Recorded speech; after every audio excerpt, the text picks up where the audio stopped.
Welcome to Curious Conversations with Tully and Sarah. We sit down and chat with business owners, entrepreneurs, and some of the best conversation starters. This is a podcast about real life lessons and people doing cool shit.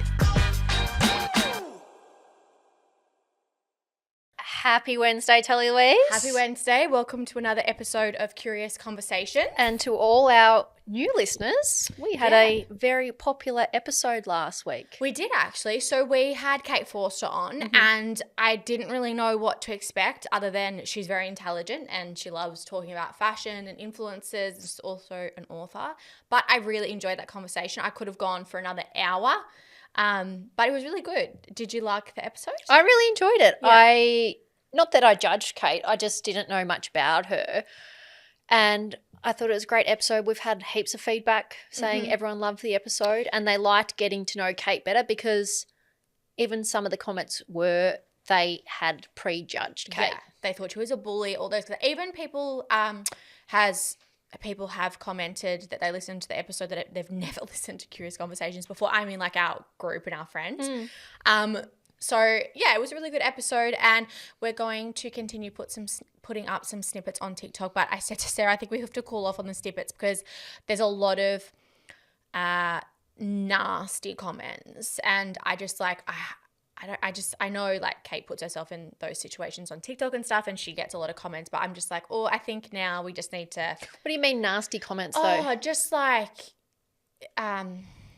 I mean, I won't get them out, but just comments like there was, I don't even want to say this, but there was a thread on Reddit and Tatler about her having a certain disease, which she doesn't have. Like people just making up health ailments. Yes, and it was not very nice. And I just think people need to back off. And I was like, let's just.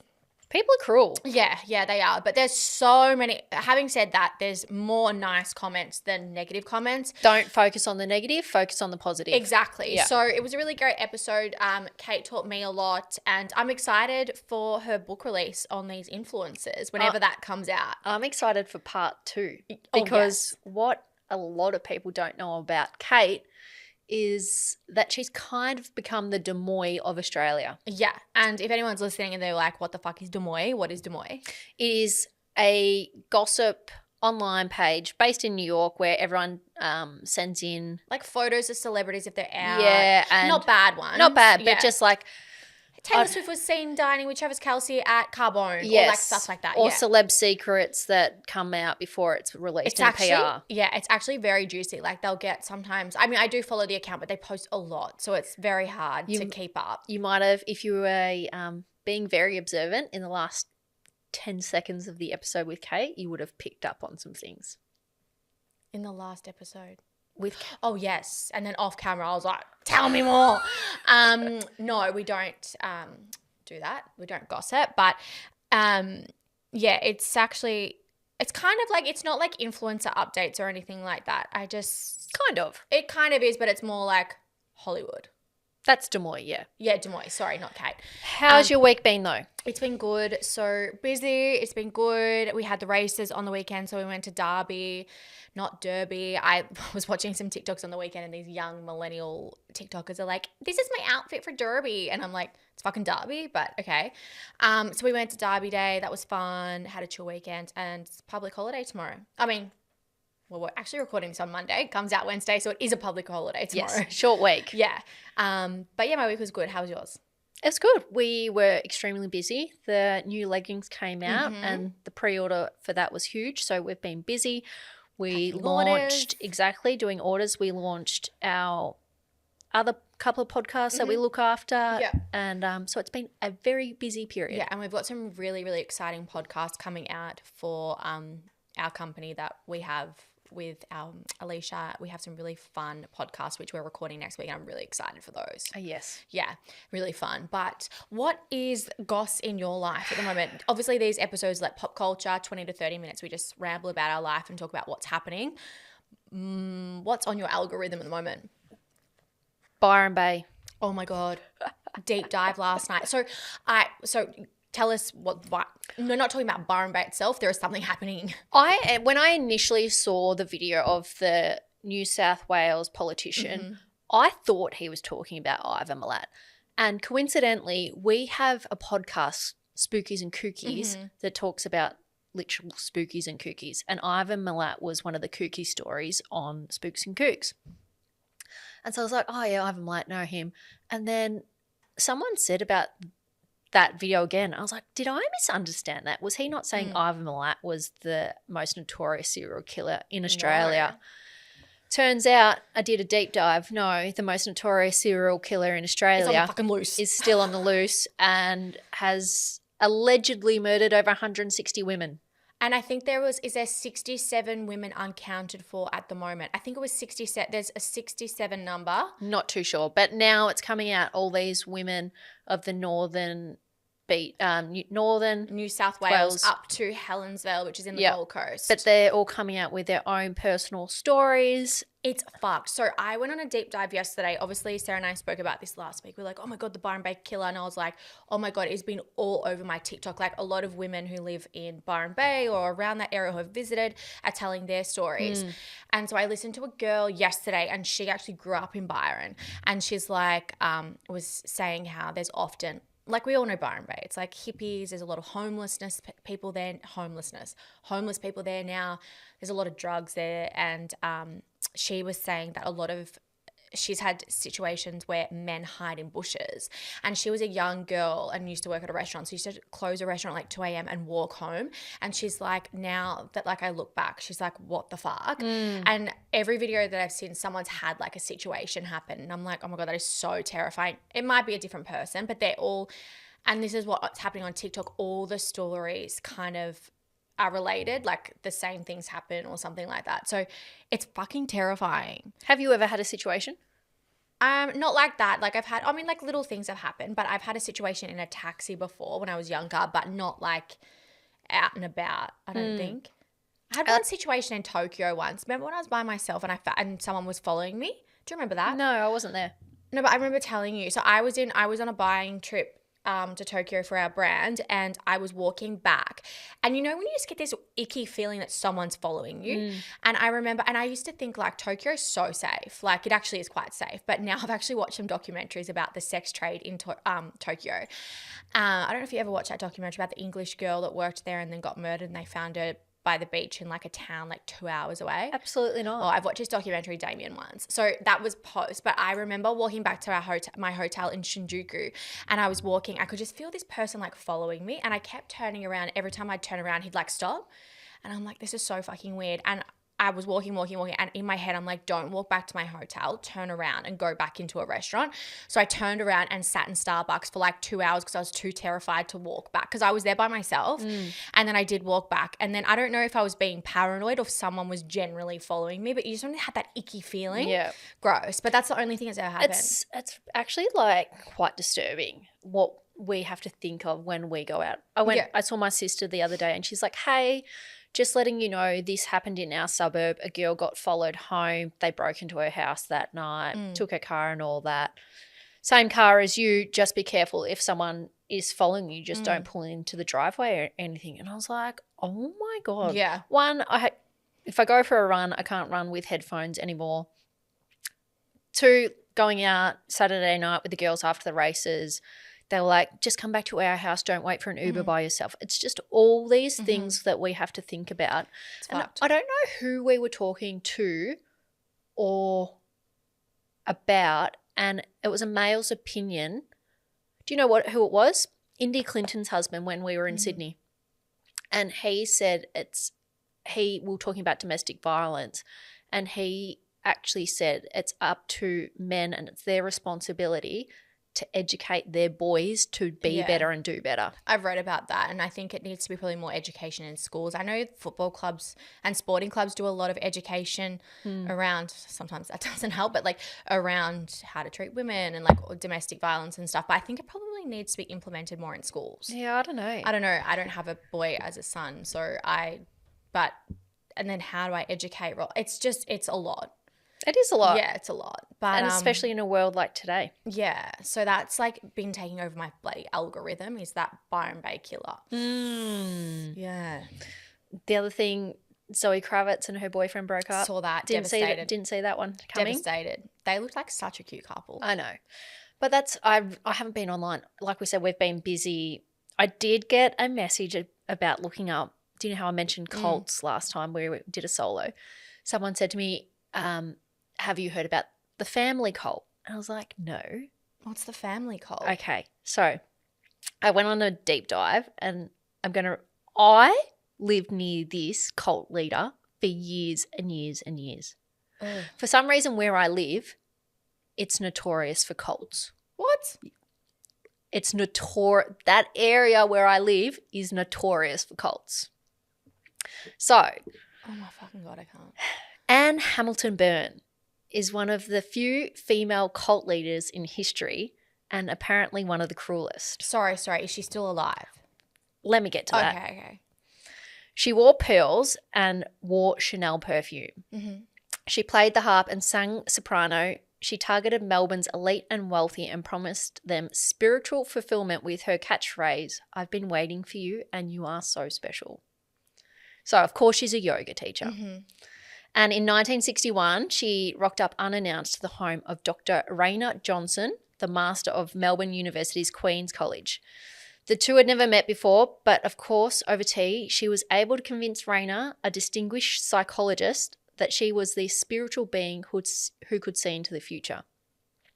Over the next 3 decades, she would convince many others of the same thing, eventually building a religious sect who believed she was the reincarnation of Jesus Christ as a woman. Mm. And this cult became known as the family. Mm. Near me.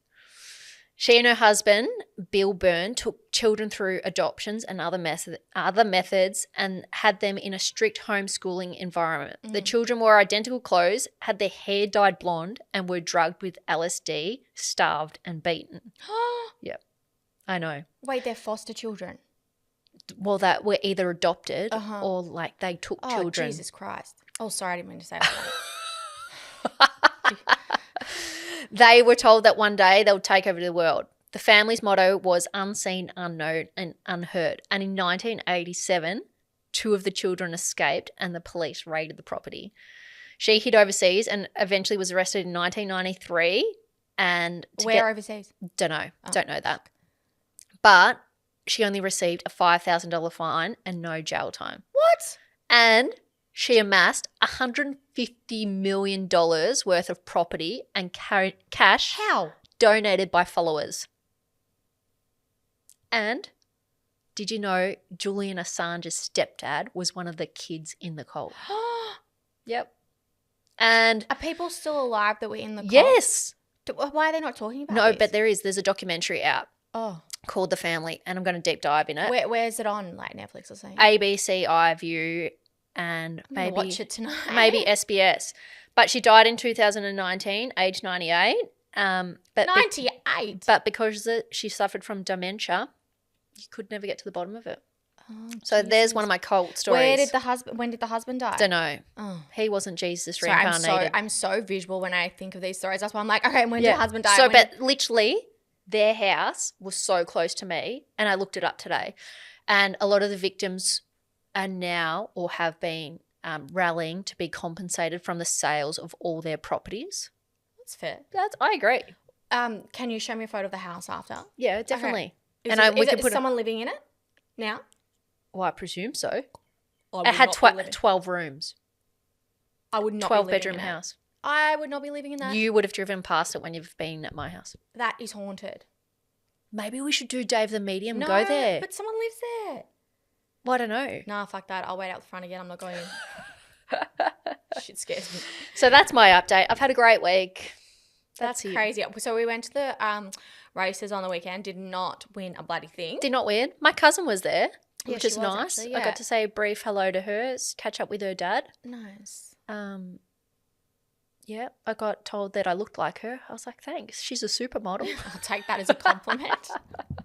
Thanks, babes. She's like 6 foot tall. I was like, we're distant cousins. Like, there should be no resemblance. She's 6 foot. I'm like 5'5". I wish I was tall like that. Yep. Yeah, but that was fun. And yeah, like Sarah said, short week. And then I think I'll chill this weekend. I don't think we've got anything on this weekend. So I'm like excited. Cool. Yeah. But other than that, I don't have any other news on TikTok. It was only, I do have one thing. Do you know who Grace Beverly is? No. I think that's her name. She's on OnlyFans and I'm pretty sure it's Grace Beverly. I have to. Is that Blue Eyed Jade? No, but like her. No, it's not Grace Beverly. I think she's an influencer, but she's like Blue Eyed Jade. Blue-eyed Kayla, isn't it? Blue-eyed I Kayla. don't know. I only heard of her recently and got onto her algorithm. She's an I OnlyFans like following her. I think and a she's stunning. sex worker. Yeah. Who gets flown like to China? Shenzhen to sleep with. I don't know. That's an assumption. Sleep with. Well, I don't know what she does, but oh my God, what is this girl's name? Anyway, her name's Grace. I know that. I don't know what her last name is, but she is. I don't know if you've seen her in Daily Mail, but she's trying to break a record of how many men she can sleep with in a day, like in 24 hours. It's actually fucked. She makes so much money on OnlyFans, and I actually think it's wrong what she's doing. But so she put up a TikTok saying that I actually reckon that's so Australian. I actually think that she won't be allowed in Australia because of this TikTok. So she wants to come. Is she not Australian? No, she's from the UK. She wants to come to Australia and go to schoolies. And she's like, I'm going to be in this hotel. How old is she? Oh, yeah. Actually, I need to listen to a podcast with her. I've listened to a podcast. Probably like 21. And her thing is like she went to Cancun for the schoolies and she gave out her hotel number and had guys lining up and she just comes in and out and she films for OnlyFans. It's disgusting. She needs to see a therapist. 100%. But she put that TikTok up saying, I'm coming to the Gold Coast for schoolies. Like, and a lot of people are doing TikTok saying that this is disgusting because actually a lot of those kids are still underage and that's like you should get in trouble for that. So I actually don't know if she'll get let into Australia. If Candace Owen can't be let into Australia. That's why I'm like, I keep following this and I'm like, I don't think you're going to get let into Australia, to be honest. But we have an advice question. I've got one question before we get to the advice. I finished a book yesterday. How good is the feeling of finishing a book? The Secrets of Clover or something like that. Okay. And she's a death doula. And it's one of these books that's supposed to change your life. Did it change your life? Well, it was pretty, I think so. Okay. Hypothetically, if you were to die tomorrow, is there anything you would regret?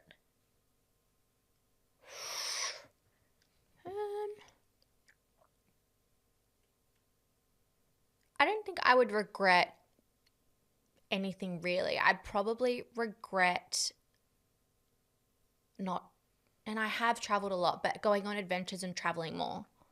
That's probably what I would regret. But then do you know what I mean? Like, it's just like, there's so many opportunities in a year to go traveling. Like, even for the weekend, like, I think, why don't we go to Sydney more often? Or like, why don't I do that? So I'm just like, maybe I probably regret traveling and going on being more adventurous. It's probably what I would regret. What about you? Well, when I had my heart thing a couple of years ago, I remember I did my first workout with one of our girlfriends and she was like, how did that go? I said, all I could think about was, Sarah, if you did die the other day, what would you regret? Like, I was like, don't take life too seriously. Have more fun and stress less. Yeah. Well, I feel like that have more fun kind of like go on more adventures. Yep. Anyway, so we have an advice question this week and I'm going to read it to you. So it's if you're this social media thing, got to bring more things to me about social media because I'm off it. I didn't really have much. I had that Grace girl and I really wanted to talk about that because I was like, that needs to draw attention. These solos are your thing. I gave you something. Yeah. You just spoke about the cult way too long. I was actually interested in that. I'm going to watch the documentary. So I need advice. So I recently found out that one of my friends slept with one of my old friend's boyfriends. Confusing, I know. My old friend that got cheated on did me dirty and lied about a bunch of stuff about me, but I do feel bad knowing this happened and not telling her even though we don't like each other. But my other issue is that because she doesn't like me, I don't think she will believe me when I tell her. So I'm not sure it will create more drama. What do I do? So wait, the old friend is still with the boyfriend? No, so recently I found out that one of my friends slept with one of my old friend's boyfriends. So her friend now slept with her old friend's boyfriend. Not your problem. It's your old friend. You don't owe her anything. Yeah, because she's like, I'm scared if I tell her it's going to create drama. You don't. Which, to be fair, it probably will create drama because that friend is always going to go on her boyfriend's side. Mm-hmm. Always. Don't do it. Don't say anything. Not your problem. If she wants to be with someone like that, she probably has an inkling about him as well. But if it's not one of your close friends, it's an old friend. So it's like you're going to create drama. I have plenty of old friends. If I found out their husband cheated or something, I would not tell them. Yeah, I don't think I would tell him. Initially, when I read that, I was like, oh my God, girl, I would tell her. But then I think about it and I'm like, it's not your drama to be a part of. Drama. And also, you will end up being the drama because she'll always go to her boyfriend's side. Always. If you tell that person, you are creating the drama. Yeah. And also, how do you know if it's true? That is very, like, it could be a rumor and then you would really create someone, maybe they're breaking up. Like, you just don't know if it's true. Yep. So, yeah, I probably wouldn't either. I hate drama. So I'm like, I probably wouldn't. No, don't tell him. If it was my current friend and I heard it, then yes, of course. I'd be like, look, I don't know if it's true, but this is what I've heard. If it was a current friend, you would. Yeah, absolutely. Yeah. I'd probably do it in a more gentle way. Oh, absolutely. I'd be like, look, this is just what I've heard. I'm not really sure. Like, maybe, yeah, I don't know how I'd do it, but I definitely got to always protect your girls. 100%. Mm-hmm. All right. Well, love you. Love you. I said it this week. Oh use that as a cut. You are always, do you know what? From the races, you were letting our friend hug you all the time. I had no choice. She was from behind and just like squeezing me. I actually said to her, you were all right. I don't know what was going on. I was like, I was a little bit concerned. But she come from behind me. I couldn't get out. She was but like, you really weren't snuggling me. You weren't like stiff as a board. You were kind of like relaxed into it. Maybe it was a champagne. I don't know. Anyway, we'll see you guys next week and have a beautiful week. Ciao. Bye.